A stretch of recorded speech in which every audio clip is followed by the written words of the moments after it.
Hey, what's up, everybody? I'm Doug Shoemaker with the Shoemaker Loan Team and the Home Foundation, and I'm here with my good friend Christopher Williams from the Eagle's Nest. It's a homeless veteran program in East St. Louis. Welcome to the show, man. Thanks for having me. Hey, tell everybody a little bit about you, man. Yeah, so I'm Christopher Williams, Executive Director over at the Eagle's Nest. I've been there since 2023 of January. It's been an amazing experience. I love working with the vets. They really inspire me. They tell me great stories, and it really helps me, revitalize me to the mission, helping veterans, getting them connected to housing, resources, and really just to see that, light in their eyes when they, make those accomplishments is always rewarding. Well, man, obviously we've talked a handful of times at this point. I feel like I've kind of gotten to know you a little bit. I think the question I have is, what do you think it was that made you either love this community so much, or maybe, from your past, what prepared you to be able to care for this community the way that you do? Yeah, so I spent many years, over a decade, working in psych. I'm very passionate about mental health, and, even with myself, growing up, dealing with the things that I dealt with, really gave me the experience, not only working, but also dealing with my own mental health. So I'm really just passionate about that. And then growing up military, it was really a great opportunity to blend both my passions, mental health and the veteran community. I always had this little pit in my stomach when I would see veterans on the street, cardboard sign, just knowing that, my father served and, he went through his hard times and dealt with a lot of different things. And, I would want somebody who see my father if he happened to be on the street and, want to reach out and extend that hand considering the sacrifice he made. How long was your dad in the military? My dad made it, he came real close to a career. I think he got out at 17 years. He was a E6, I think, when he retired. Wow. And what branch was he in? He was in the Army. I think he was in transportation, MOS. Wow. What was that? So what was that lifestyle like growing up from you? What are a couple things that you remember from growing up with your dad being in the military that you think might really help you today? Yeah, really, I think a lot of the skills that he taught me, discipline, I think that was another big one. And I really was able to appreciate it in my older age. I think discipline, I think we kind of sometimes have a negative thought process when it comes to discipline, but discipline, I think, honestly shows that love. Someone's willing to, correct you.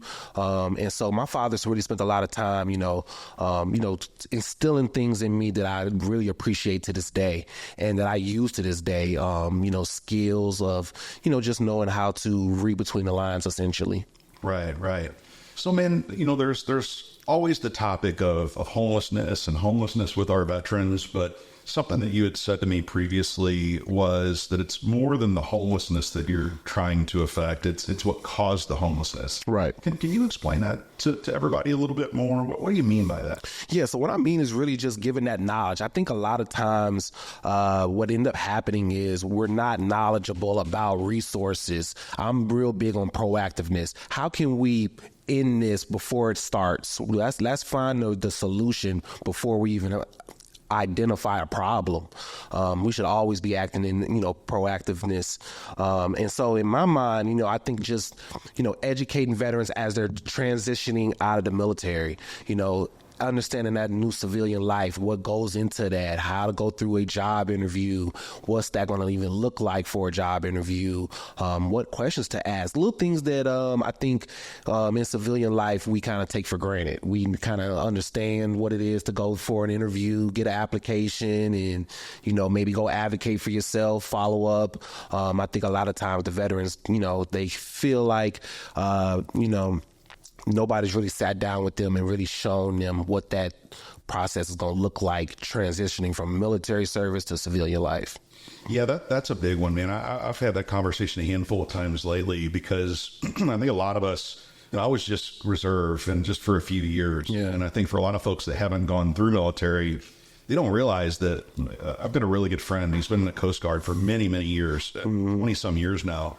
And, thinking about his life and his career, it's like, man, after 20 something years, he's going to get out and he's going to be in this civilian world that he's not really been in over 25 years. Right. he's worked really hard and he's achieved some levels in the Coast Guard that enlisted folks have never achieved. But on the other hand, because he's made it to that position, he's got a lot of folks that have to listen to him. Yeah. They have to do what he says. Right. And it's like, I think about it, it's like, man, I couldn't imagine 25 years or whatever of people having to listen to me. Getting into a civilian job where this 19-year-old person who's not really experienced the world yet will just tell me I'm saying. Yeah. You know what I'm saying? Absolutely. So being able to understand what that might be like for them. Yeah, I mean, that's a good point. Like what is out there to help acclimate them into civilian society? Yeah, I think the military sees that. I think they are making efforts to, better educate veterans as they're transitioning out. But that's definitely what we see a lot of is that, transition to civilian life, it seems, I think, even when I first came on as a director, I didn't even realize that was a barrier for most veterans until I started speaking with veterans and really having those conversations with them and really correlating a lot of different things, as we were looking into, looking for jobs and things of that nature. Even so far to say, I've had veterans come back and they're like, well, I'm waiting for the phone call. And I'm like, sometimes, actually they tell you, and I use myself, when I hire, I use it. I try to give them analogies or examples. So I say, even when I'm hiring, that's what I look for. If you're a person that you put in the application and you follow up on that application and you showing me that you want to be here, you showing me that you want to work, those are the individuals that I normally like to hire or I look a little more, deeper into. And so I give them those tools to say, hey, when you put those applications in, they're wanting to hire veterans. Like there's literally organizations that I've spoken to and they're like, we're looking for the veterans. And so I tell them, as long as you go advocate for yourself, go take what you want, go after what you want. And sometimes you got to grab it by the, what's the saying? Grab it by the horns. We're PC here. Yes. Family. Yeah, another way it was kind of explained to me is, you take this young man or this young woman and, they enlist at 17, 18 years old. Yep. That's if they didn't have some junior ROTC or something like that. And they're pretty much told what to do, what to think, how to do, their entire military career. Like everything's regimented from basic training that every moment of your day, it's planned for you. Right. If you've got any free time in basic training, it's pretty miraculous. And tech school's not a whole lot different. You go there and everything's regimented. Now you get a little bit more free time when you're in tech school and a little bit more, a symbol of being your own person. But for the most part, these men and women, their day, their week, their everything, they're told what to do and how to do. Yeah. Especially if they end up in war overseas or something like that. And then they get out of the military and they kind of get smacked on the butt and go get them, soldier. And now they don't have to wake up at a certain time and they don't have these mandatory things and all this stuff. And, I was told that, they kind of get into this funk with that. And then the first time there's a crisis, their wife leaves them or a family member dies or something, it just sends them into this chaos. Right. And, so it's hard for them not having that discipline placed upon them.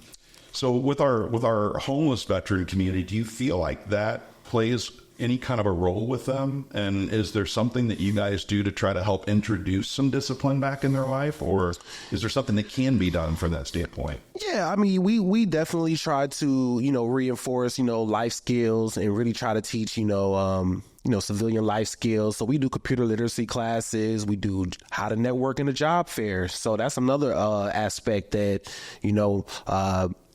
probably most American citizens don't even know how to network in a job fair, how to go up and introduce yourself and, speak to yourself, advocate for yourself. And so we try to teach those skills too, how to go in and kind of, advocate. And then also too, the other thing is a lot of the MOSs don't transition to civilian life as simple.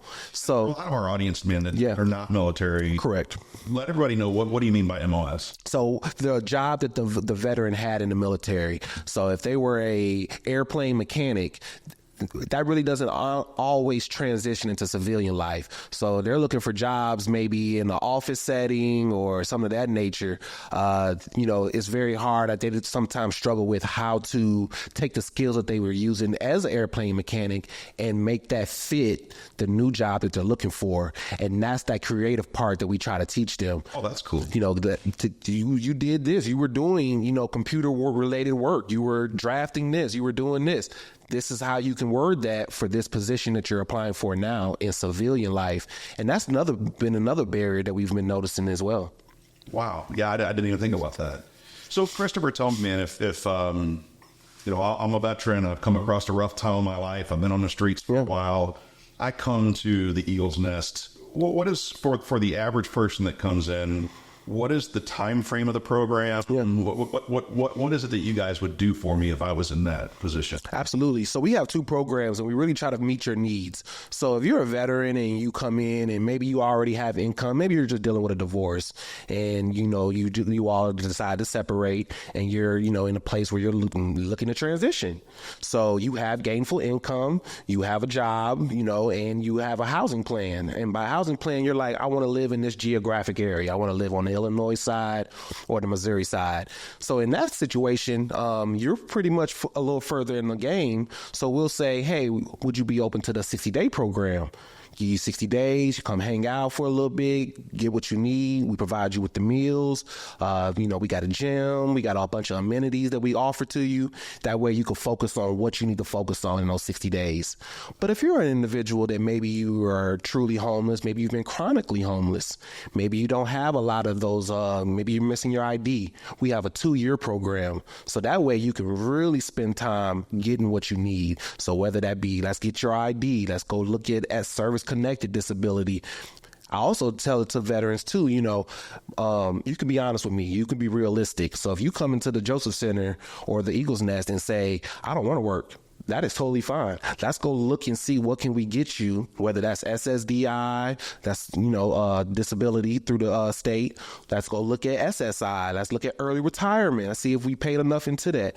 Let's go upgrade that service connected, get you to a point where you don't have to work. We've had veterans who come in and they have situations where they're amputations, double amputee. And the expectations sometimes fall into you may have to work. So also, helping them find work and jobs that they can work and still feel, have that reasonable accommodation so they can, still be productive citizens and have a productive job. Wow. Yeah. So that's a really good example, man, because, in the handful of times I have talked and, some of the other homeless veteran programs that I've discussed with those agencies, I never really thought about that service member that might be just going through a horrible breakup or a divorce or something like that they don't think they have options. They don't know that they have a place to go. So for them to be able to reach out to you, even if it's just a weekend, or some, I didn't realize that. Yeah, it's the program is designed where a veteran can come in and they can leave whenever they want. A veteran can come in the same day and leave out that same day. They can come in. I created to a point where you can come in, you can explore. If you don't feel comfortable, maybe in a dormitory style or community style setting, you're more than welcome. I'm not pressuring you to stay, but I'm also encouraging you to stay so that way you can focus on, and I always tell them too, it's transitional. This is temporary. I want to transition you from whatever state you were in to a state where now you're self-sufficient in your own house. That's what I want for all the veterans that come through the program. Yeah, that's awesome. So, man, for some of our folks out there who may either be facing a homelessness situation or maybe they have a loved one that has been going through this and they just want to help them but haven't been able to. What can you tell me about what is this veteran's experience going to be like? If I'm a little bit of maybe an introvert and I don't do well in group counseling situations, that kind of thing. Right. What is this going to look like for me when I come in? Absolutely. So for somebody who might have some apprehensions, tell me just a little bit about what that experience might be, or what are some things that are maybe things that are misunderstandings of the program is what I'm getting at. Okay.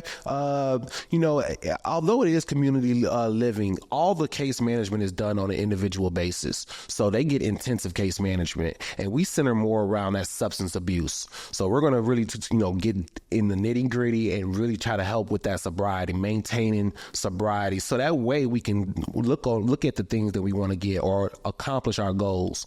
So every veteran comes in, gets an individualized service plan, what we call it ISP. They come in, we sit down, we have a conversation with that veteran. What are your goals? What do you want to do? And goals can be endless.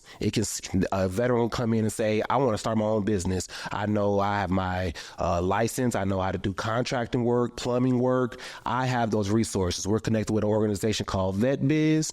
They will literally help a veteran get their business off the ground from the idea state, from the inception of just an idea. They can help you travel that whole idea out and live your dream. And so we connect the veterans with any resource that they want. They come in, they tell us what they want. What do you want? What are you looking to see? Where do you want to see yourself in the next 2 years or 1 year or 60 days? Let's get you those things. And then we connect them with other resources so they can also, create their own budgets. They can learn some computer skills, how to draft up that resume, how to draft up a cover letter, and send some follow-up information. Added thing that I also do is I'm willing to write veterans recommendations. Veterans come through the program, I write them a direct recommendation. Even when I go out and look for job resources, I tell them, hey, while you're here in the program, I have no problem with writing a recommendation on your behalf. That way you have all three things going in and you can have a strong application or a strong packet for your application. Letter recommendation, that resume, and that cover letter. Wow, I didn't realize that. Yeah, Yes. What an impact that can make. Absolutely. Wow, that's really Yep. Because even, sorry to cut you off, but even more recently, I just got several veterans connected with AmeriCorps. And the reason why I was strategically getting them into AmeriCorps is because we have several veterans who are in a situation where their income stability is questionable. They got income, but it's not to a level that is sustainable. So when they start working jobs, as we all know, you make too much money, they start garnishing your check or garnishing that SSDI or disability check. So what I did was AmeriCorps pays a stipend. So veterans, and that's considered volunteer work, so they can't touch your income. So they can now get that money on top of the money that they get from the state, and that way get them to that level that they need to be at. So if they're sitting at about $500, you really can't live anywhere comfortably and pay rent at $500 and think you can live. But now that you can go through this, you can bump you up a couple $100. That's another really good point, man, is I think you'd mentioned before that you guys do some help transitioning them not just into the job world, but also into having their own place, whether it's renting or buying.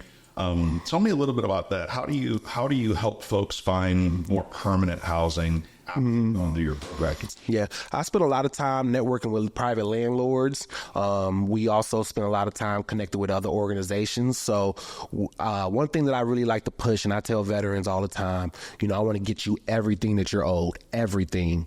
If it allows you the opportunity to offset some of your expenses for 2 years, we're going to get you those things, whether you need it or not, but it's owed to you. Save your money, spend that on what you need to spend it on, buy that furniture. And so we connect them with like SSVF, and SSVF is an amazing program. And I apologize, I can't remember what the acronym stands for, but SSVF is through Chestnut Health on the Illinois side, and they'll literally help with that first month's deposit, rent, and they'll pay the rent for up to 2 months, and in some cases they'll even pay it further up almost a year, 8 months, kind of depending on where that veteran's at. So we have a lot of opportunities wherever that veteran's at currently. We can find something that's going to help them get into that permanent housing. However, we got to do it. Christopher, let me ask you this, man. So if we've got a veteran that's already housed, they're renting, or they're a homeowner, right, and they lose a job, something, they have a health issue, something happens. and they know that they're about to not be able to pay their rent or their mortgage. Yes, sir. You guys have programs to help with that? Absolutely. Absolutely. And that's going back to that proactiveness. So when veterans identify, and we use the word imminent risk. So you're at imminent risk of homelessness. You're facing an eviction. You let us know. We have programs where individuals will come pay that rent up. Oh, wow. Pay it all the way up. We even have veterans who call and say, my AC went out. We'll find resources to get you what you need. We'll get you a new AC unit in there. We'll get you a repairman in there, get that AC working. When it was that heat advisory, we had a veteran reach out asking for resources. Hey, my AC went out. I was told to reach out to you all. And we connected that veteran with IJF, which is Illinois Joining Forces. And they were able to... Great program. Great program. Beautiful program. And they were able to find an organization that was willing to front the cost, and was able to keep that veteran in his home. And that's the whole key. We don't want to take veterans out of their communities. We don't want to take away their support groups and things of that nature, the individuals that support them. We don't want to have to move you across the state or across the country to find housing. We want to keep you in your home, make it as much as possible an inconvenience. I guess that's the proper word, inconvenience. Man, I'm glad we're having this conversation. Yeah. This is actually the second time in about a month and a half that I was made aware of a local veteran that their AC went out and they were able to get help. And, this is important, everybody out there. If you've got a loved one or if you were going through this, I had someone who'd reached out and their AC went out and they had gone to some lender, and this mortgage lender, shameless plug, I guess, guys, but this mortgage lender was going to charge them over $9,000 in loan origination fees so they could get 10 grand cash out to get an AC system. And, and obviously this veteran's going through a horrible time. Right. I mean, it's 100 degrees out, and the urgency there is so phenomenal. And it's like, sometimes just get people to slow down a little bit. Hey man, give us time to talk to some of our local resources, because there might be a solution. She was able to get a brand new AC system. Your person you were just talking about was able to. So ladies and gentlemen, my point here is if you or someone that you love is going through something like this, get ahead of it. Don't get behind it, and don't wait till it's a homeless issue or until somebody's sick or in the hospital because they have heat exhaustion. To get ahead of it. There's some great people like Christopher out there that will help. Man, outside of, that was a great topic about, how there are people that will help people pay rent or help people with, maintenance or whatever the case may be. What would you say, what are the top 2 or 3 things that our community, that my past clients, that our Home Foundation community, what can they do to help you with this homelessness issue or to just help the homelessness issue in general? I think really it starts with the education. All of these organizations that I kind of name dropped, we all connected to each other. So you can call any one of us and we know who to reach out to get whatever resources we need. We're that resourceful. That's one thing that we do. I would say the community or friends, really just getting the word out that we are here to house veterans. I'm really trying to spread our word through Southern Illinois. That's been one of our barriers, is that we've had veterans who are homeless who are not aware that we have shelter for them. So really getting that word out there. Second thing is, giving them good resources. I really feel that veterans do better in a program versus just a homeless shelter where you got to be there at 7, leave at 7. Come to an actual program where you can get those skills, because most of our veterans are dealing with that PTSD. They're dealing with some form of disability. It could also be just something as minor as a TBI, or not minor, but it could be a TBI. It could be a lot of different things. And so that programming really helps with that. They get the case management, they get that support, that guidance. And then thirdly, I would say, I am looking for volunteers, camaraderie for the veterans. I really like the Joseph Center to be just a hub for veterans, a place where veterans come hang out, speak to other veterans, regardless of wherever they're at. Because we offer resources for veterans, not just homeless veterans. If you're just a veteran and you're just wanting more resources, or you just wanting more information about what's at the VA, come down to the Joseph Center. We can definitely get you some pamphlets, talk about a couple things things, and you can hang out with the veterans and have some kind of good conversation. Yeah, I love that, man. Meeting Amanda through Illinois joining forces, being at some of the BFW conventions last year, that's something that's really blown my mind. Is I had no clue how many resources there really are out there for our men and women, and frankly, nor do they. Yeah. So sometimes just having that central collection point, whether it's Amanda at IGF or whether it's Christopher, having that central person that you can call and just say, hey man, even if you guys don't do this, do you know somebody who can help? Right. I think it's just huge. Yeah. And speaking of Amanda DePew, so we have a good relationship. So even on a case by case, we text each other, hey, I got this veteran, he's going through this, and we literally work together as a community to support veterans. And that's been something that I've been noticing, all these wonderful individuals that are out here wanting to support veterans, a bunch of organizations wanting to support veterans, and it's just that missed mark of the veterans aren't aware that they're out there. So I'm really spending a lot of time really just trying to get the right people in the right room having these conversations. We've started a coalition in Belleville where we've have all organizations coming out, and we're just talking about Southern Illinois specifically. How can we change and increase more shelter beds for homeless veterans? Oh, wow. That's really awesome. Yes. So what about, man, we're in O'Fallon, Illinois, everybody, and we've got Scott Air Force Base right near us. Yep. And I've noticed over the last couple of years that our homeless population is definitely on the rise. Either it's on the rise or they're just out in the public more often. In most intersections now, you've got folks that are down on their luck, that are holding cardboard signs. A lot of them are expressing that they're homeless veterans.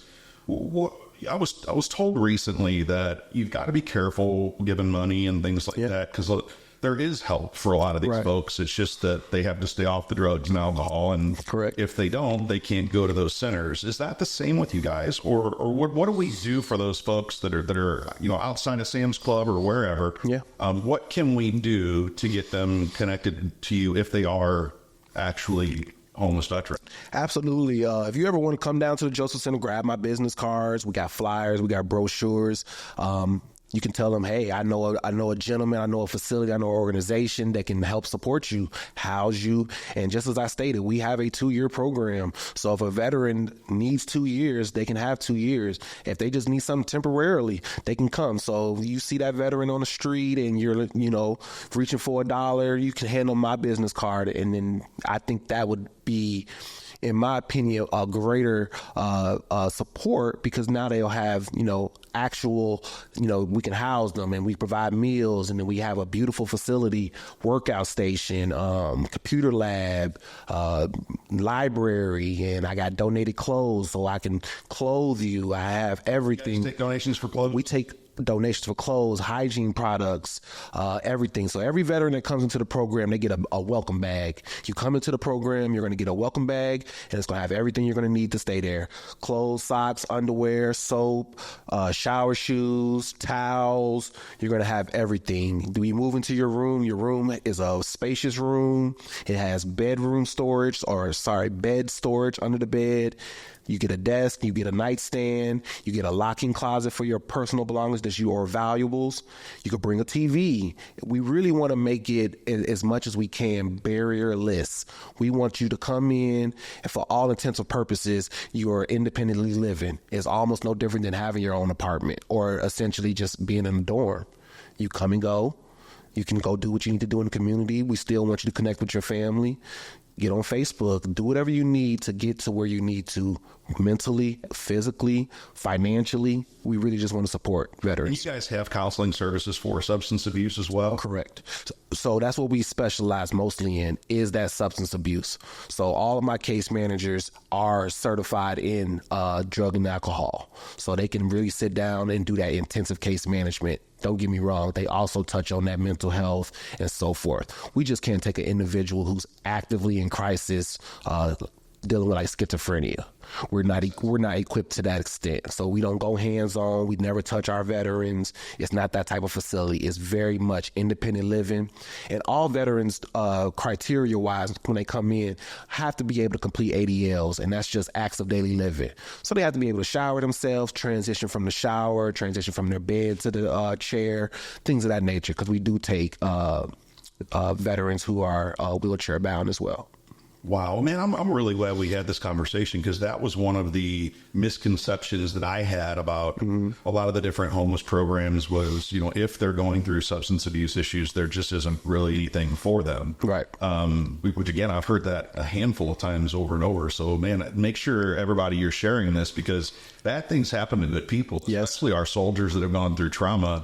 I mean, when we look at some of us, the way we self-medicate these days, and we haven't gone through that much trauma, imagine what they're going through. And absolutely, let's not dismiss them because they've got a drug or an alcohol problem.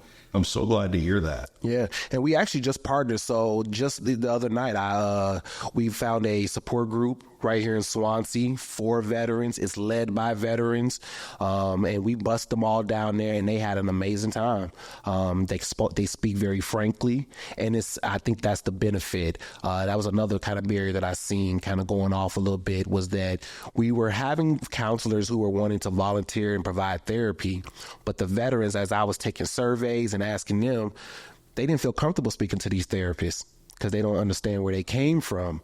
So now they're having to relive their trauma. They're going back through, and a therapist who ain't never served or never been at war, they can't understand some of the things that our veterans go through. So I think it's beneficial that they go to a place where they can speak to veterans, helping veterans. Yeah, I never thought about that. Because it's not like the caregiver cares any less. They just absolutely, yeah, the experience. They've not internalized.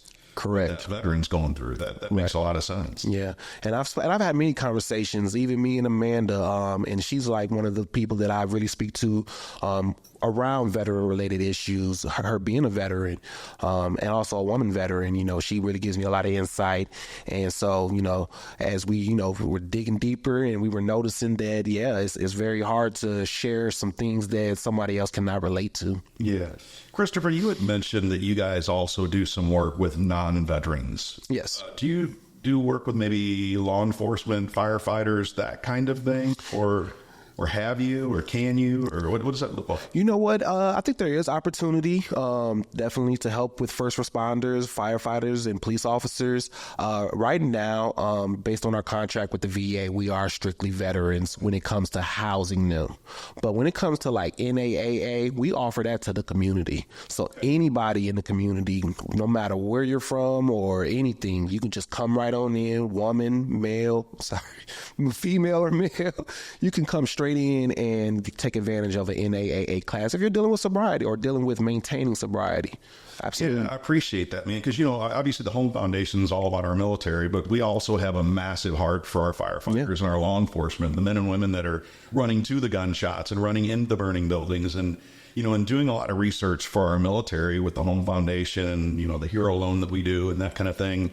Man, I just don't see a whole lot out there for our firefighters and our law enforcement. Yeah. Was just kind of curious about that. Guys and girls out there, if you've got a loved one that's running to those burning buildings and the gunshots, yes, look, they've got PTS as well. Absolutely. And they go through a lot. So this could be a really good resource for your mom, dad, brother, sister who might be going through something really tough. So yeah, I'm glad that we learned that today. Yeah, and I would love to know any information if anyone does know of organizations that are supporting first responders, because I do know that if anyone came to us, I just know we can provide them with the resource that they may or may not need, because we're also a United Way agency. So with being a United Way agency, we're tapped into their 211 line, which is literally a hotline for any and everything resource related.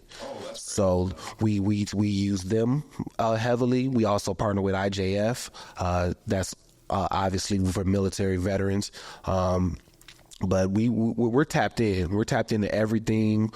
We just want to provide resources. Even when someone's non-veteran calls in, we don't just say, "Hey, are you a veteran?" "Oh, no." "Bye. Have a good day." We still spend that time with that person and to get them to the place that they need to get to. We don't just, "Sorry, we can't help you." We still want to help any and everybody that calls in and is looking for help. Yeah, I found, man, through the last year that we've really been working on the Home Foundation, that people that care about our military also care about our community. Yes. It doesn't surprise me what you're saying at all. It's very heartwarming, and what's become a society where so many times people are angry and, kind of focused on the negativity, to see that there's so many people out there with such massive hearts that care about the community and our first responders. So absolutely, brother, I want to thank you for being here, and thank you for what you guys do. And, for some of our audience that's not familiar with what the Home Foundation does, Every month or every other month, something like that, we find a local 501c3 that supports our military and first responders, and we make a $500 donation to that charity. So that's why I wanted to have you here, brother, because we're going to make a $500 donation to the Eagle's Nest.